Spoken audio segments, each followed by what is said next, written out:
Assalamualaikum. Sebenarnya musim hujan ni kan. Okey, Cabi nak buat cucur bom manis yang mudah saja. Okey, jom kita tengok. Okey, Cabi guna dalam 2 cawan tepung gandum. Lepas tu Cabi masuk dalam 1 sudu kecil yeast. Sedikit garam dan juga 3 sudu besar gula pasir.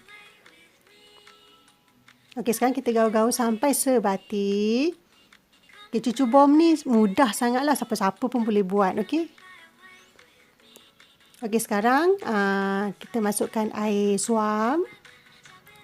Kita masukkan dalam 1 cawan dulu. Dan kita gaul-gaul dia dulu sehingga sebati.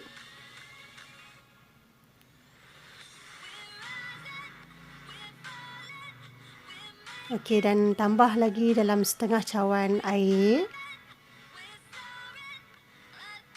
Okey, dan kita gaulkan dia sampai dia betul-betul sebati.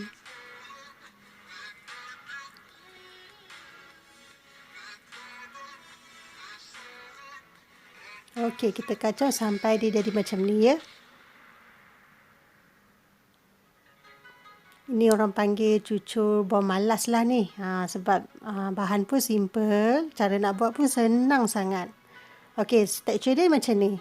Okey, sekarang kita akan perap selama 1 jam untuk kita nak bagi yeast dia mengembang. Okey, selepas 1 jam, nampak tak? Adunan kita kembang semangkuk. Okey, macam ni. Dan kita ke proses menggoreng. Okey, Cabi goreng guna tangan je. Kalau kawan-kawan terpulanglah ya nak guna teknik macam mana pun. Okey, sekarang ni kita gaul-gaul dia dalam kuali tu supaya dia membentuk bulat dengan elok. Okey, dan bolehlah diangkat. Siap untuk dihidangkan. Alhamdulillah, dah pun siap. Senang je kan? Selamat mencuba.